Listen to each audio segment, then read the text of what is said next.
Hi everyone, Sangeeta here. Today's our topics for discussion is transcription in eukaryotes, and we'll be discussing something regarding the post-transcriptional modifications. Transcription of eukaryotic gene, which is far more complicated process than transcription in prokaryotes.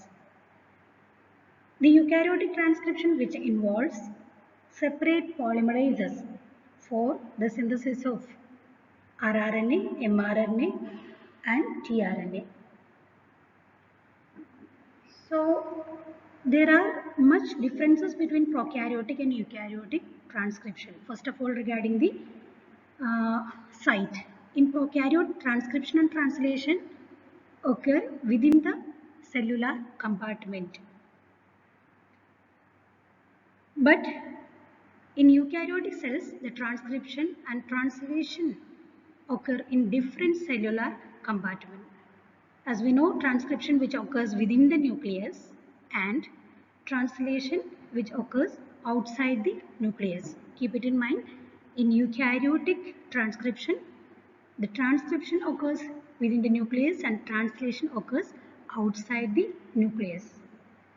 Whereas in lower organisms like prokaryotes, both processes occurs in the same compartment. And another prominent feature is that in prokaryote, which translate primary transcript of mRNA without undergoing much modification or processing, whereas in eukaryotes, once the primary transcript is synthesized, it has to go extensive modification, that is known as the post-transcriptional modification. Yeah, now coming to the third difference is which lies in the promoters. Promoters, like in eukaryotic cells, the promoter sites generally have the base sequence TATAA sequence. In previous class we have discussed, that is known as the Goldberg-Hofnes box or Tata box. And it has another promoters like CAT box and GZ region. The thing is that here the first one, that is TATA sequence, which is centered at base minus 25, and CAT, this is located at minus 25, and second one CAT sequence, which is centered at minus 75 of the, that means which is located 75 base pairs away from the starting point or left side of the starting point. So, and the next is GC box. These are the promoters which present in the eukaryotic system. Remember the location minus 25 and minus 75 for TATA sequence and CAT sequence. Whereas in prokaryotic cells, we should remember that the base sequence TATA, which is similar to our Hofnes box, it has Pripnov box, which is centered at minus 10 base pairs left towards the starting point, and minus 35 region itself as the promoter. Okay, these three are the major striking differences between the prokaryotic transcription and eukaryotic transcription. One is regarding the location, that is both occur in same compartment in prokaryote, whereas in eukaryote it occurs, transcription occurs in nucleus and translation which occurs in the cytoplasm.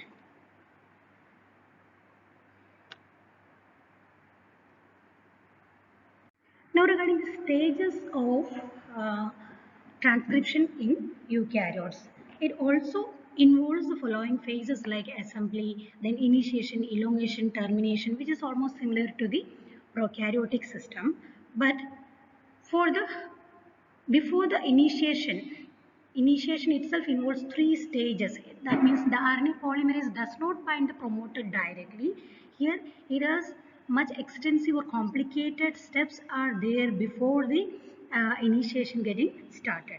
Like first of all, the gene containing the promoter sequence made accessible to the transcription machinery. Second, here involvement of transcription factors are there. Here the transcription factors should be binding to the DNA sequences in the promoter region. And the third one, stimulation of transcription by enhancers, whereas there was no presence of enhancers in the prokaryotic transcription. So we have seen that in prokaryotic transcription only one enzyme was involving, that is RNA polymerase. It consists of multiple subunits, whereas in eukaryotic transcription it has three different type of polymerases like RNA polymerase 1, 2, 3, etc. So here in eukaryote, RNA polymerase does not include a removable factor like sigma factor. Instead, a number of accessory proteins identify promoters and recruit this RNA polymerase to the transcription starting site. So regarding the eukaryotic transcription, RNA polymerase 2 is very key to eukaryotic gene expression. RNA polymerase 2, which requires multiple transcription factors to form the active transcription complex. So these transcription factors required for initiation of transcription are like transcription factor 2. Generally we will call it as collectively transcription factor 2. Then this transcription factor 2, it consists of subunits like transcription factor 2A, then B, A, B, D, and E, F, and H. These are the other total 6 transcription factors are together we will call it as transcription factor 2. These are the other factors. These transcription factors bind each other and in turn bind to the RNA polymerase enzyme. First of all, each factor of this transcription factor 2 has its own different functions that will be explaining in the coming slide. First of all, the TATA box, that is a first promoter which is present in the eukaryotic transcription or structural gene, which is recognized by the transcription binding protein. We will call it as TBP, transcription binding protein, instead of the sigma factor in prokaryote. This table which explains the role of each transcription protein or factors. So let us see. First of all, that is the RNA polymerase 2, Pol2, that is for RNA polymerase 2, which catalyzes the RNA synthesis in eukaryotes, and the other factors, TBP, which is representing for TATA binding protein or transcription binding protein, that is TATA is the first promoter. This specifically recognizes the TATA box. Then the subdivisions like a transcription factor 2A that causing the stabilization of binding of transcription factor 2B and TBP to the promoter. Then transcription factor 2B, it helps to bind to the TBP and recruits the polymerase 2 and transcription factor 2F towards the promoter region where the transcription has to be started. Then transcription factor 2E, which recruits 2H, and this has a specific ATPase activity and helicase activity. Then 2F is specifically bind with the RNA polymerase 2 and binding to the 2B and prevents the binding of polymerase 2 to the non-specific DNA sequences. And the H is for unbinding DNA at promoter. It has some helicase activity and also phosphorylase the RNA polymerase 2 within the CTD. CTD is carboxy terminal domain and recruits nucleotide excision repair proteins towards the site. These are the different functions of different transcription factor in eukaryotic transcription. Now let's see the first part of eukaryotic transcription, that is the assembly of all these factors towards the gene to be transcribed and forming a pre-initiation complex. So this is the representation of the gene to be getting transcribed, and TATA, it is a promoter region where our transcription factor has to be recognized. First, the TATA binding protein along with transcription factor 2A and sometimes with the 2D and transcription factor 2B together, this binds specifically to the promoter TATA. That is the first promoter which is nearer to the initiation site. Then what will happen? The 2B and this transcription binding protein complex next, which is bound to another complex consisting of transcription factor 2F plus the RNA polymerase 2. And next is that the further addition of transcription factor 2E and 2H, which results in the formation of a closed pre-initiation complex. Together, this is a closed pre-initiation complex. Then, this role of this transcription factor 2H, we have discussed that it has a DNA helicase activity that promotes the unbinding of the double-stranded DNA near the RNA transcription starting site, and it causes the opening of an initiation complex. It is done with specifically the protein kinase activity to phosphorylate the carboxy terminal domain of RNA polymerase, and only this phosphorylated RNA polymerase can move towards downstream and starting the elongation phase. And once the initiation and the further steps start, what happens? The transcription factors will be getting follow from the pre-initiation complex during the elongation phase. So this is overall figure of a difference which shows the different stages of eukaryotic transcription. This figure I have adapted from the Pankaja Naik textbook.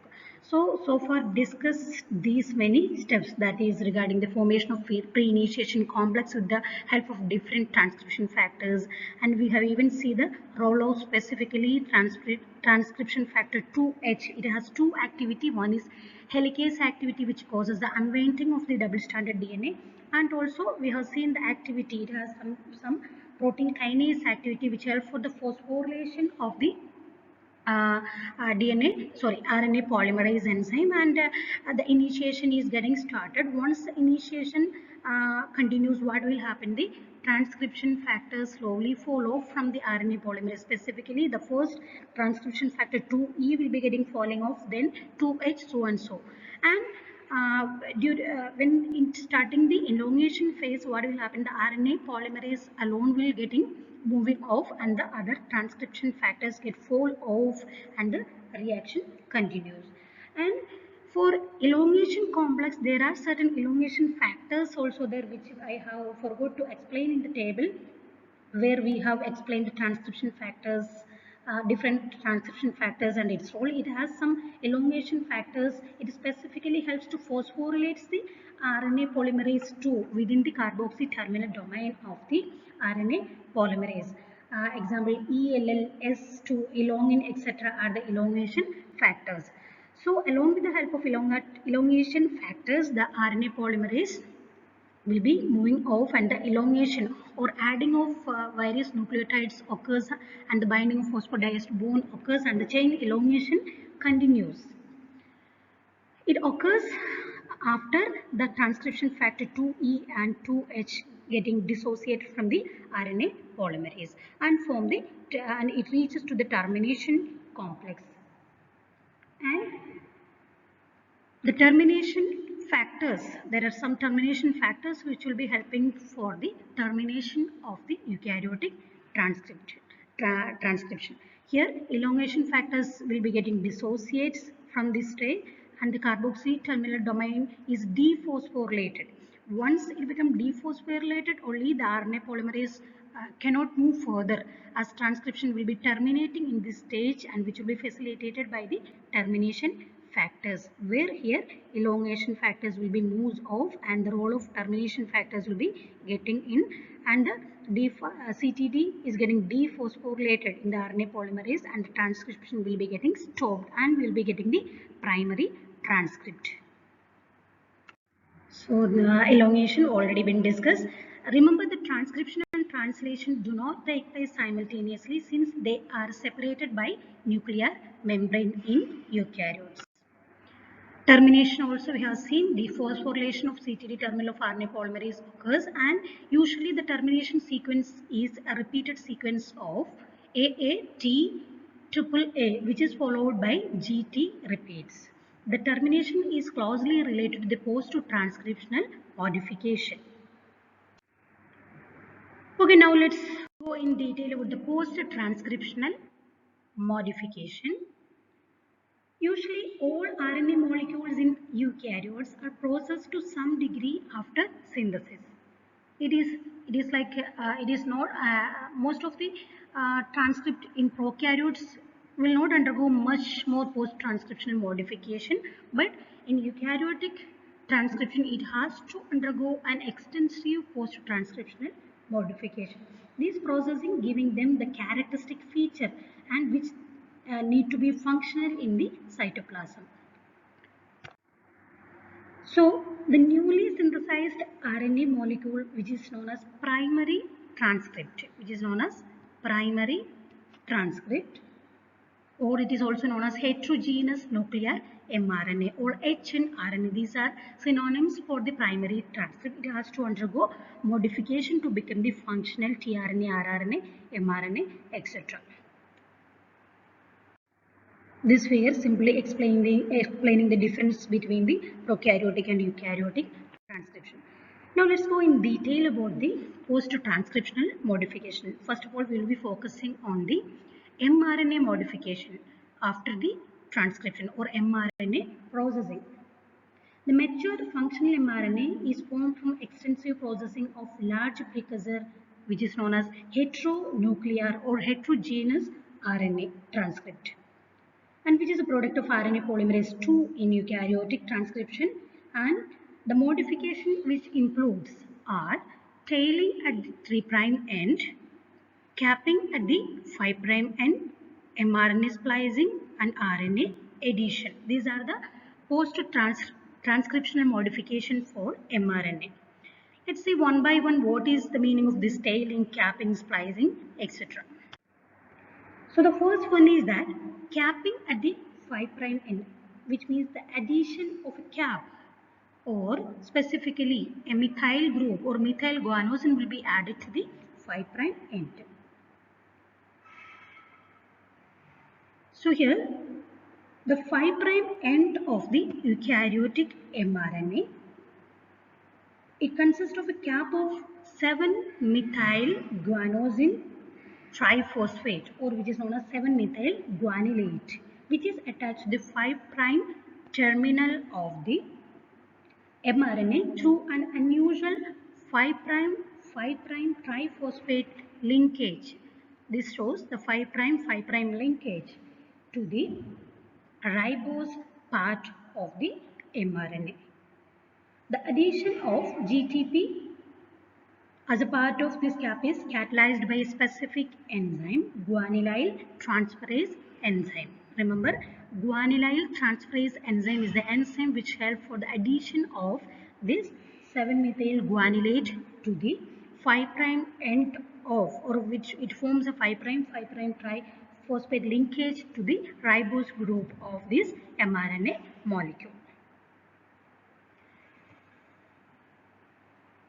And this N7 nitrogen of the guanine is then methylated in the cytoplasm by the another enzyme, guanine 7-methyl transferase enzyme. So it leads to a methylation. Methylated guanylate is added. So initially the guanylate, trimethyl guanylate will be added, then an additional methyl group is added to the N7 of guanylate molecule, and this methyl group is donated by S-adenosyl methionine, which is a universal donor of methyl group. So now let's see what are the functions of this capping. Why do this capping occur?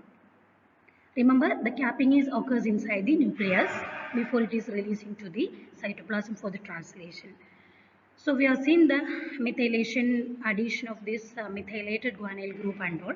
Now what are the functions of this methylation? This capping, which helps to stabilize the mRNA by protecting their 5' end from phosphatase and ribonucleases. that is responsible for the degradation of mRNA from their 5' end. So to preventing this phosphatases and ribonucleases action at the 5' end and helping to stabilize the mRNA. That is the most important function of this capping. And second thing is that this capping also will be helping to recognize the cap binding protein which is required for the translation, will be taken later by ma'am. So these are the major function of this capping procedure. Eukaryotic mRNA lacking the cap are not translated efficiently. Remember that point. Without this capping, this will not be recognized by the translation machinery and the proper protein will not be synthesized without the capping procedure. Now the second modification for mRNA is that poly A tailing at the 3' end. Remember, the capping occurs at the 5' end, the tailing occurs at the 3' end. So what is this tailing? Tailing is nothing that machinery is adding repeated sequence of adenosine nucleotides. Around 20 to 250 adenosine nucleotides will be added to the 3' terminal region of this mRNA molecule. And the tailing occurs prior to the splicing. We'll be discussing splicing. What is that? The tailing process takes place. Remember, capping and tailing also which occurs inside the nucleus. And here, the poly A tailing. What is the role of this addition of what is the necessity to add repeated sequence of adenosine molecule to the 3' end? And remember, this adenosine is donated by hydrolytic cleavage of ATP. ATP is a source of adenosine to the 3' end, and the function is that it protects the mRNA from 3' exonuclease activity, and also it helps to enhance translation efficiency and involved in the stabilization of mRNA. So by preventing exonuclease activity from the 3' end, remember the 5' end is protected by methylation or capping procedure, whereas the 3' end is protected by the exonuclease activity which is done with the poly A tailing and helps to stabilize the mRNA before translation. So this figure which explains this poly A tailing. You can see here eukaryotic primary transcript which is cleaved by a specific endonuclease enzyme and recognizes the sequence that is AAU-AAA, and this cleavage does not occur if this sequence or segment of some 20 nucleotides on its 3' end which is getting depleted.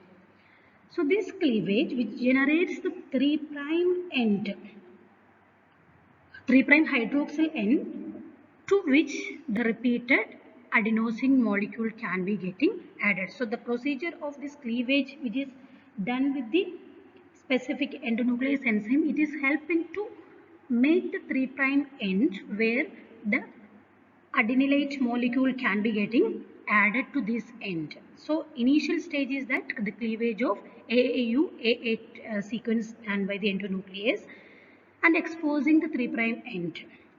So it requires the catalysis of ATP. ATP is the donor of adenosine molecule and we are getting an polyadenylated mRNA molecule. So 5' end capping is done and the 3' end poly A tailing is done. Now the next modification is that mRNA splicing. Splicing is that simply it is removal of introns and splicing of exons.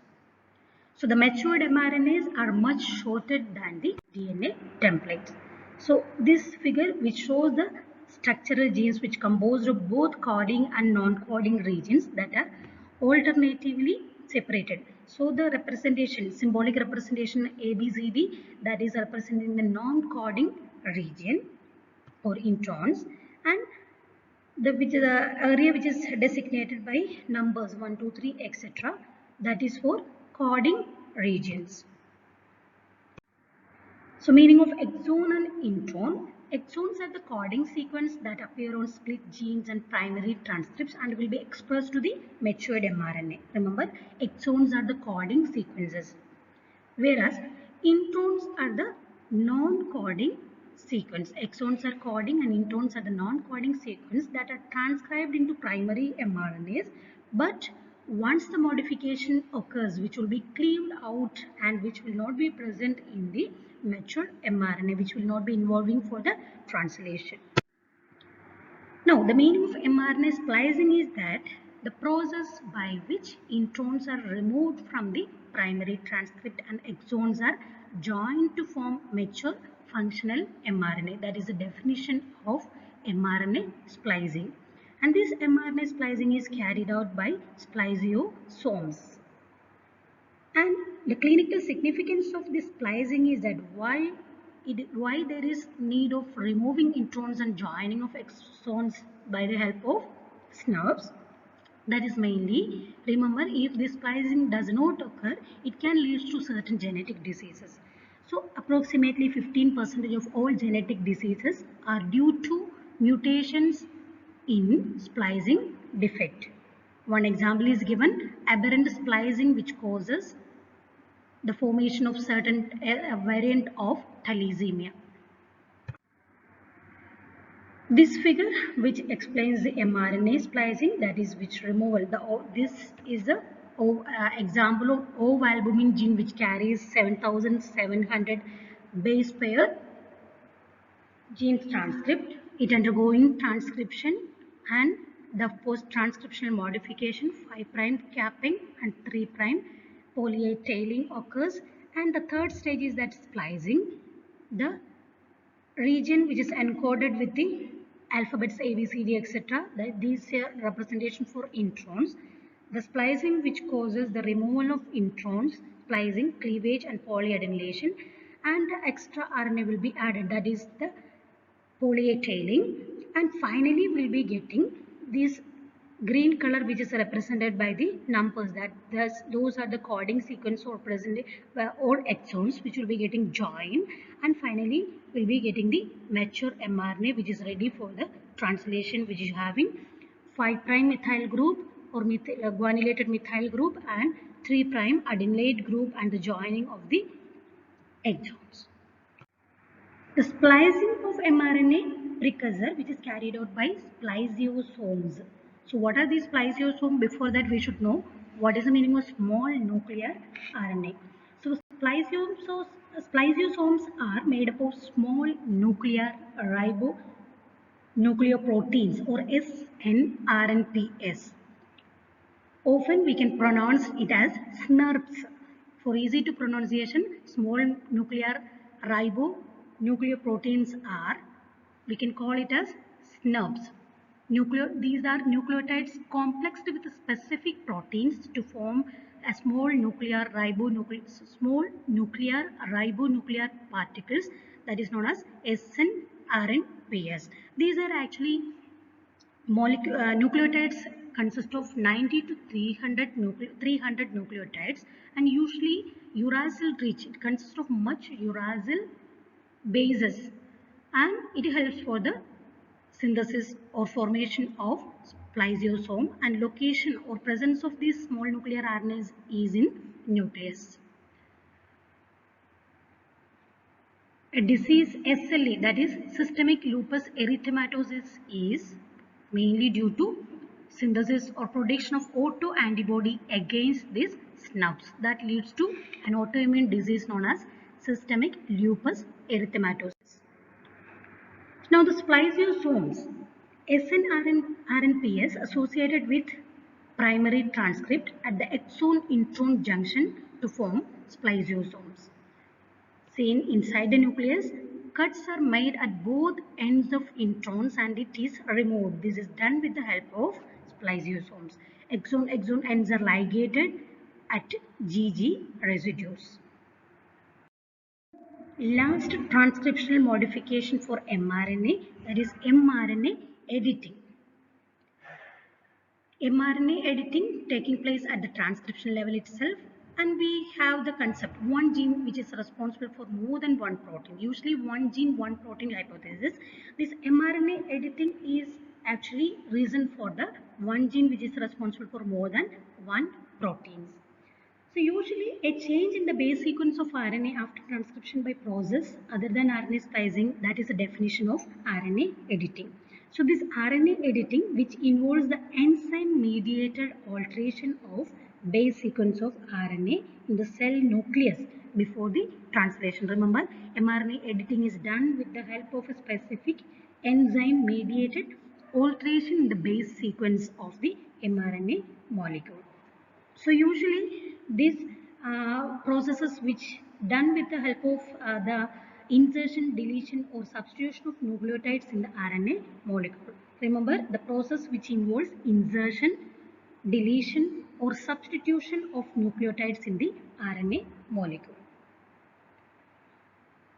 Now, one will be discussing this mRNA editing with the help of a best example, that is here. The substitution of one nucleotide for another has been observed in humans with the best example for the gene of apoprotein B gene. Apoprotein B gene. Apoprotein B we have discussed in detail in the lipoprotein metabolism. ApoB, 48, B100, etc. The apoproteins of LDL, VLDL, etc. Now, the ApoB gene exists in, or ApoB protein exists in two forms. One is 14.1 kilo base pair ApoB100, which consists of 4,500, sorry, it's not able to write, 536 amino acid residues, and the second one is 7 kilo base pair, almost half of the size of the main ApoB100 gene, that is responsible for the ApoB48, which consists of 2,152 amino acid residues. So the larger apoprotein B100, which is synthesized in liver. This is synthesized in liver. ApoB100, which consists of 4,536 amino acid residues. The gene for apoprotein B, which encodes 14.1 kilo base pair mRNA transferred in the liver, which is translated into a protein called ApoB100 without any modification. Okay, so ApoB gene undergoing transcription, that is the codon specifically CAA gene, that is responsible for the unedited mRNA, and that is responsible for the direct synthesis of ApoB100 gene. ApoB100 lipoprotein, where this occurs, remember this occurs in liver.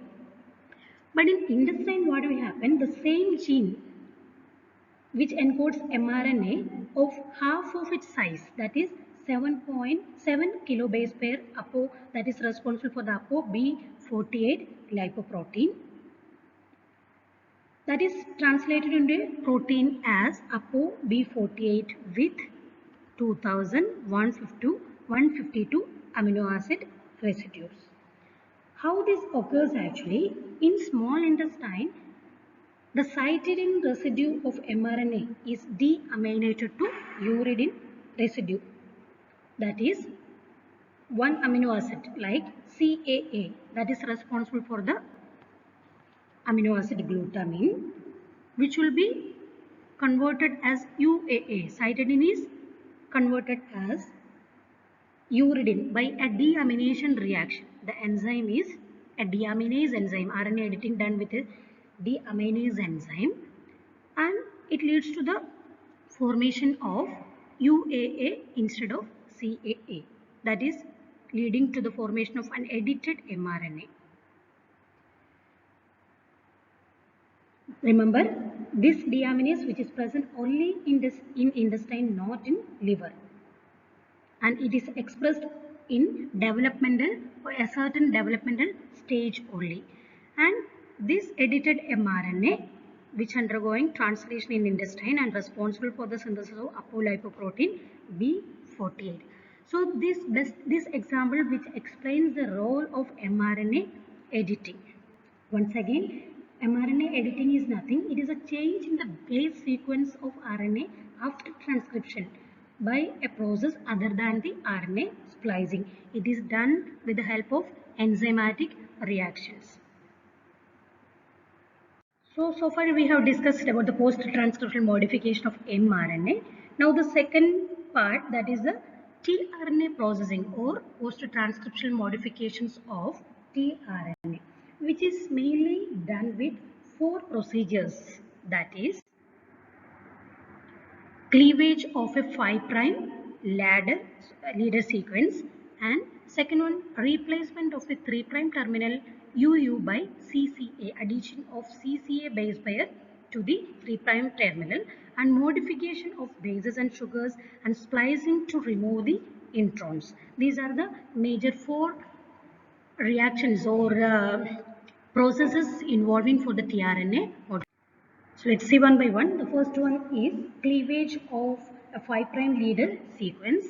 Here you can appreciate this is a primary tRNA transcript, much bigger in size, with the help of enzyme RNase P endonuclease enzyme. This is a catalytic. This is the best example of a catalytic RNA enzyme. It consists of both a protein and RNA having catalytic activity, and this is responsible for the cleaving of an additional base pair which is present in the 5' end, and it leads to a much shorter tRNA molecule in the 5' side. So it cleaves the extra base pair which is present in the 5' site. Now the second modification is addition of CCA at the 3' end. That is done with an exonuclease, that is tRNA nucleotide transferase enzyme. Here initially what will happen, the 3' end of tRNA is processed by exonuclease RNase D from primary transcript, followed by the CCA triple codon, which is added towards the 3' end by tRNA nucleotidyl transferase enzyme, which catalyzes the formation of a phosphodiester bonds to produce the CCA at the 3' end. Now the third is that the base modification. So you can appreciate in primary transcript, eukaryotic tRNA modified by either by ribose part, by methylation, deamination, methylation of the bases, methylated adenine, methylated guanine, etc. Then second one, reduction, that is uracil is reduced by dihydrouracil, that is reduction. Third one is transversion, uracil is transversed to psi. Then deamination, adenine is deaminated to inosine. These are the base modification which occurs in the tRNA as the part of post-transcriptional modification. Remember, methylation, reduction, transversion and deamination occurs in the primary tRNA transcript, and it leads to the final tRNA molecule. And lastly, splicing also there, which I have not explained there. Now, the last modification is that rRNA processing, post-transcriptional modification of rRNA. 45S transcript in nucleus is a precursor for three types of rRNAs, like 18S rRNA, 28S rRNA and 5.8S rRNA.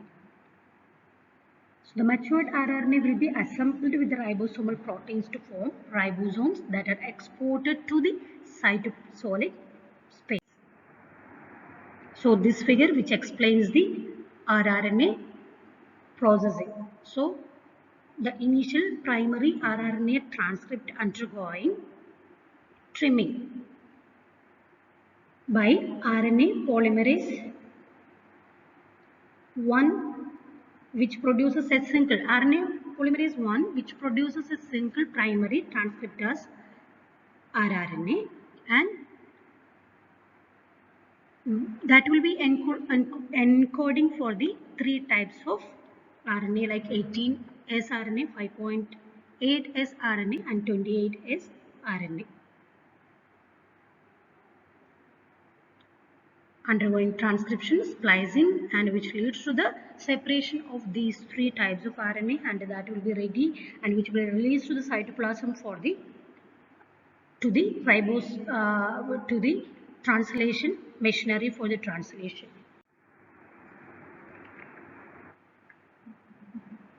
Now, the last part, that is ribosine. The meaning of ribosine is that the RNA molecule having some enzymatic activity. The catalytic RNA molecule with the sequence specific cleavage activity is called ribosine. We have already given one best example is that RNase P enzyme. Endonuclease RNase P enzyme. It is cell splicing happened often for intron 1 and intron 2 with the help of ribosine. The significance of ribosine, it is a supplement to the central dogma, redefine the enzymology, provide a new insight for the origin of life, be useful for the designing the artificial ribosome as a therapeutic agents. Now, regarding the inhibitors, I think I have explained the previous slide regarding the rifampicin, alpha-amanitin, etc. These are the inhibitors of transcription or inhibitors of RNA synthesis. First is actinomycin D, which is an antibiotic from Streptomyces species. The mode of action is that it helps for the insertion of phenoxazone ring between guanosine and cytidine base pair of DNA, so that it can inhibit the transcription. Then rifampicin, it is a synthetic derivative of rifamycin, binds to beta subunit of RNA polymerase and helps to inactivate and inhibiting the transcription. Then alpha-amanitin, which is a mushroom toxin, specifically inactivates the RNA polymerase 2. Then 3'-deoxyadenosine, which is a synthetic analog, helps to incorporate incorrect entry into RNA chain, causing chain termination. So remember, these are the 4 major inhibitors of transcription or RNA synthesis: actinomycin D, rifampicin, alpha-amanitin, and 3'-deoxyadenosine. So this is all about post-transcriptional modification, and we have initial part we have seen the eukaryotic transcription also. Thank you. We'll be discussing regarding reverse transcription in coming session. Thank you.